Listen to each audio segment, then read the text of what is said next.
Have you ever noticed how a single thought can change everything? Whether it's fear that grips you or hope that lifts you up, your body reacts, sometimes as if it doesn't know the difference between what's real and what's imagined. What if I told you that isn't just an idea, it's science? Your brain, your body, your emotions, they're all responding to the stories you tell yourself, whether they're happening now or only in your mind. In this video, we'll explore how your thoughts and imagination have the power to create real responses, why it happens, and how you can use this knowledge to your advantage. Stay with me because you won't see your thoughts the same way again.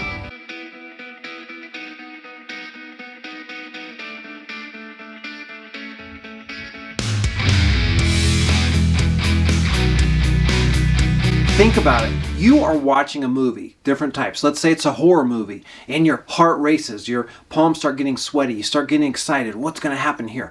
Okay? Your mind and your body are not distinguishing between what's real and what's on the picture on the TV screen or the movie theater of what's going on. And so your heart rate, your blood pressure goes up. You get stressed. Those chemicals release into your body just as if it was really happening, even though we all know the TV or the movie is just make-believe. So I want to pose a question to you. What if your day-to-day thoughts are creating similar effects, shaping your emotions and even your health without you realizing it? Here's something fascinating. Your brain doesn't always know the difference between real and imagined events. For example, studies using brain imaging like fMRI show that when you imagine performing an action, the same areas of your brain light up as if you were actually doing it. Think about athletes visualizing their routines before a big event. Research proves that this mental practice can improve their performance just as much as physical training. Harvard did a study where they had people imagine that they were doing physical activity, some type of weightlifting, physical activity. And what they noticed is that even though they weren't physically doing it, okay, they weren't physically doing it, but they were just visualizing themselves doing it, their muscles improved and their strength improved by 22%. Now, another group that was actually doing it, they were lifting the weights, physically doing everything, they improved by 30%. So you have 22% just by your mind and visualizing it, or you have 30% by doing it with the muscles and actually doing it. So imagine if you combined and did both of them. Now, this isn't just about visualization and seeing it happen. It's what you believe. So they've done studies where they give people sugar pills to fix their knee or sugar pill to do other things. And what happens is because the people have an expectation, they have a belief, they feel like this is going to work. And what they're doing when they check into them, they're seeing this working. They're seeing, oh, I'm going to take this pill or I'm going to have this surgery and it's going to work. And they've done surgeries where the doctor makes an incision into the knee, they do all these things, but they actually don't do the knee surgery.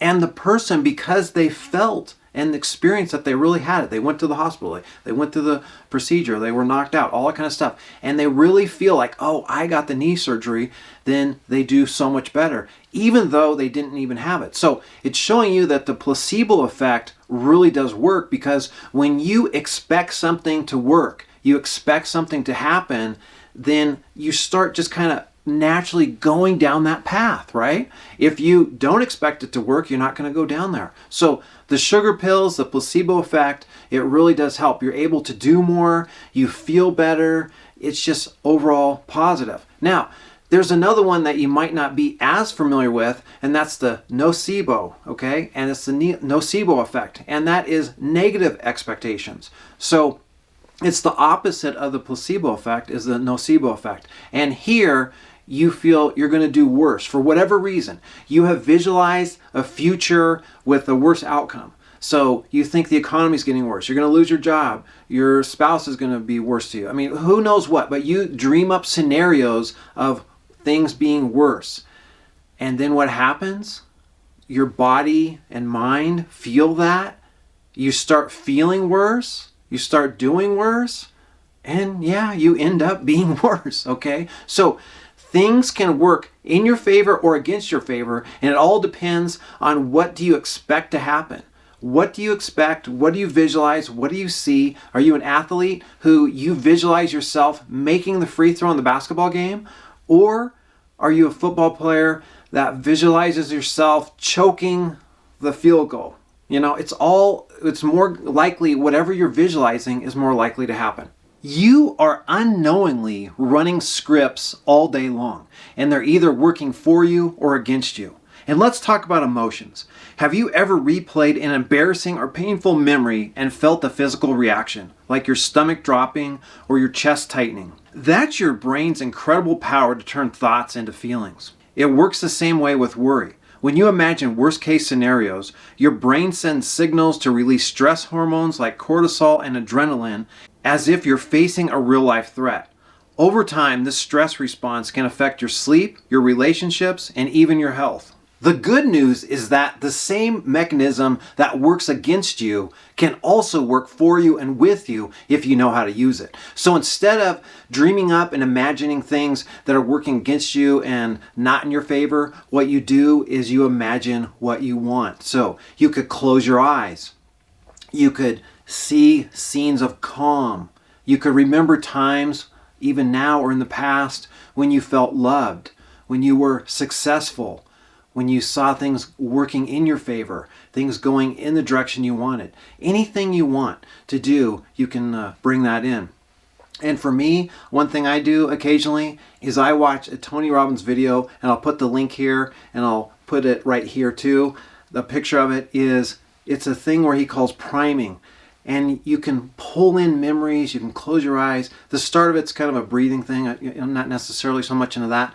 But the rest of it is bringing in thoughts, and I find it very helpful. So maybe that's something that you would like to try too. But the body is going to release the feel-good chemicals when you start imagining and seeing calm and success and happiness and love.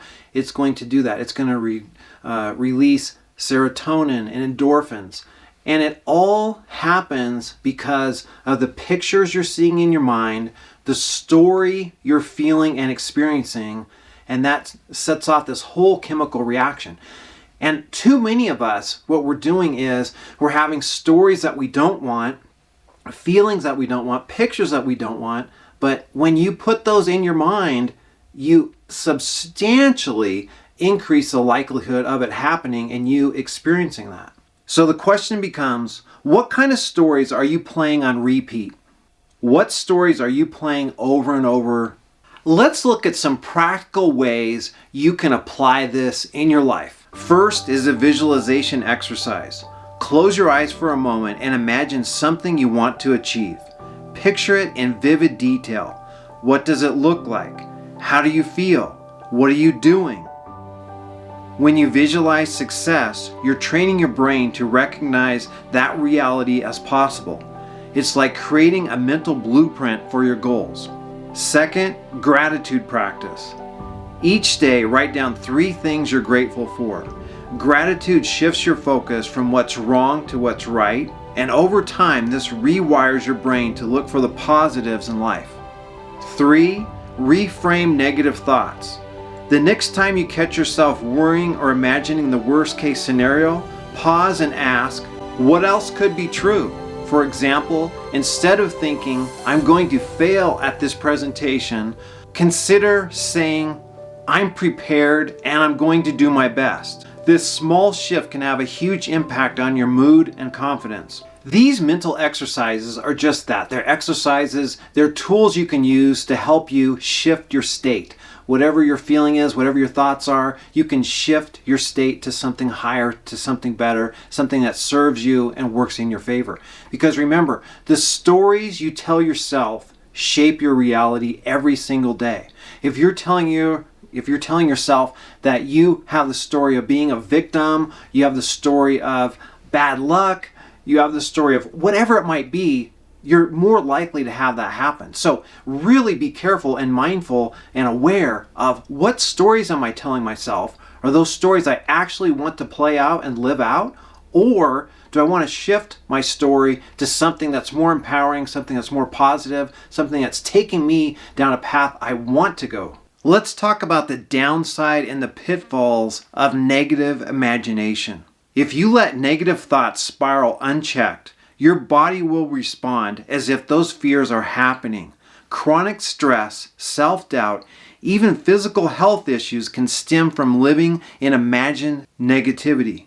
People with PTSD often experience traumatic events through intrusive thoughts or flashbacks, which cause real physical and emotional distress. The physiological responses to these imagined scenarios, such as elevated heart rate, sweating, is nearly identical to the response during the actual event. Another piece of information I find fascinating is, did you know that 75% of people report experiencing physical symptoms of stress from their thoughts alone? So when they have stressful thoughts, 75% of them reported experiencing physical symptoms of that stress. That is the power of your thoughts. As with all things in life, you have a choice and you can interrupt this pattern. Whenever you notice, man, I'm going down this negative dark path, I'm going down this same pattern I'd go before, do a pattern interrupt. Interrupt the pattern. Break the mold of what you're doing, because otherwise you're going to just keep doing that. Instead of imagining failure, stress, unhappiness, things not working out, problems, do the opposite. Instead of imagining failure, imagine success. Instead of stress, imagine peace. Instead of unhappiness, imagine happiness. Whatever it is, do the opposite. Do what you want. Imagine what you want. Use this power for good. So many of us, I know myself in the past, I would have an argument, a disagreement, something that upset me, and instead of just thinking about something different, what did I do? I repeated those thoughts in my head, rolled them around, replayed it, like, what did I do? What could have happened? How did that turn out? Why are they so upset? On and on and on and on, okay? It didn't solve anything, it didn't help me. Instead, when I started envisioning peaceful solutions, envisioning positive outcomes, envisioning things working out in a different way, then I'm not ruminating over that same negative stuff over and over and over.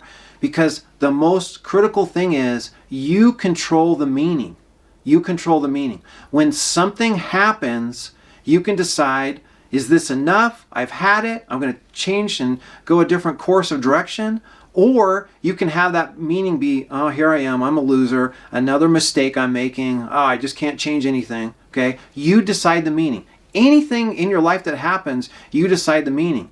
You know, there's the famous story of two guys who grew up in a family that the dad was abusive, he was alcoholic, you know, just a real barren to be under.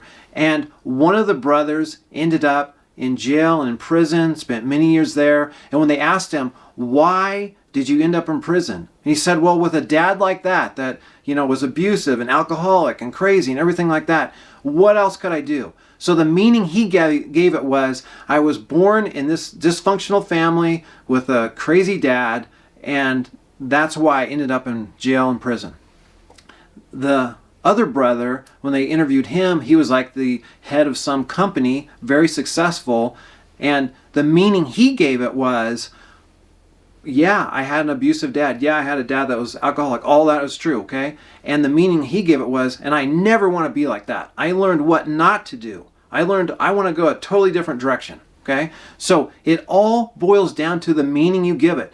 Anything can happen. It could be the worst possible thing, but do you give it a meaning like, oh, it's time for a fresh start. It's time for a new beginning. It's time to do something different that I wanted to do.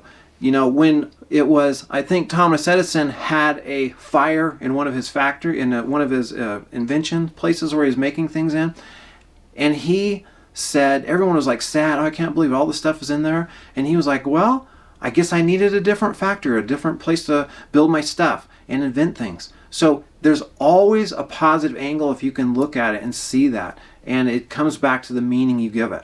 So a good question to think about here is, which story are you going to believe?